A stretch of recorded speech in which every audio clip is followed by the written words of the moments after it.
இந்த இடத்துல ஒரு முக்கியமான பிரச்சனை அவர் எதை சொல்றாரு? புதுச்சேரிக்கு மாநில அந்தஸ்து இல்லாதது தான் பிரச்சனை. மாநில அந்தஸ்து இருந்தா என்ன நடக்கும் நீங்களே சொல்லுங்க. அவங்களுக்குன்னு ஒரு மாநில வரின்னு ஒண்ணு இருக்கும். State tax. இப்ப ஜிஎஸ்டி போட்டா கூட ஸ்டேட் டாக்ஸ், சென்ட்ரல் டாக்ஸ்ன்னு பிரிக்கிறாங்கல்ல. சரி. ஸ்டேட் டாக்ஸ்ன்னு ஒரு பங்கு உங்களுக்கு ஒரு ஷேர் வரும். இத தவிர உங்களுக்கு சென்ட்ரல் டாக்ஸ்ல போகுது இல்லீங்களா? அதுல இருந்து உங்களுக்கு ஒரு ஷேர் வரும். அந்த ஷேர் பத்தலன்னு சொல்லிட்டு தான் திமுக அப்பப்ப சண்டை போடுவாங்க. இத தவிர மாநில வரிகள்னே சிலது உண்டு. அந்தந்த மாநிலமா அந்தந்த இடத்துக்கு வரி போட்டுக்கும். அந்த வரி வருவாயெல்லாம் அந்த அரசு கஜானாக்குள்ள போகும்.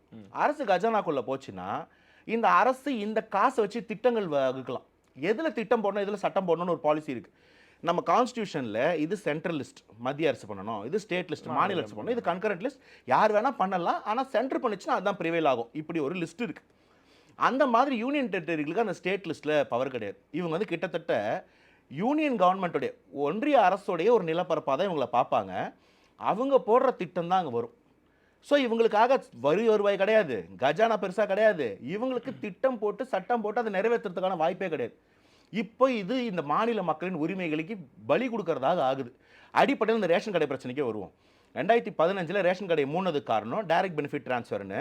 நம்ம ஒரு 1000 ரூபாய்க்கு அரிசி பருப்பு கொடுக்குறோமோ அது போல 1000 ரூபா கொடுத்துடலாம். எங்களுக்கு அரிசியை வாங்கி அதை லாரியில் ஏற்றி கொண்டு வந்து ஒரு கடை வச்சு கொடுக்குறது பிரச்சனையா இருக்குன்னு ஒரு ஒன்றிய அரசு ஒரு கொள்கையை போடுறாங்க. அதுக்கப்புறமாவும் தமிழகத்தில் இதே கொள்கை தமிழகத்துக்கும் தான் அப்ளிகபிள். தமிழகத்தில் ரேஷன் கடை இருந்ததா இல்லையா? இருக்குது. நமக்கு அரிசி பருப்பு கிடைக்குது. எப்படின்னா தமிழகத்தில் தமிழ்நாடு சிவில் சப்ளைஸ்னு ஒரு அமைப்பு இருக்கு. இவங்க இங்க அரிசி பருப்பை வாங்குறாங்க. அந்த அரிசி பருப்பை நம்ம மக்களுக்கு விநியோகம் பண்றாங்க. ஒரு 15 கிலோ அரிசி கொடுக்குறாங்கன்னு வச்சுப்போம்.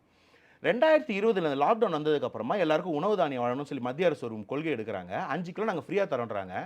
அன்னையில இருந்து தமிழக ரேஷன் கடைகளில் 20 கிலோ அரிசி கிடைக்குது. ஏன்னா நம்மளுது 15, சென்ட்ரல்ல இருந்து 5 கொடுத்தா 20 கிலோ.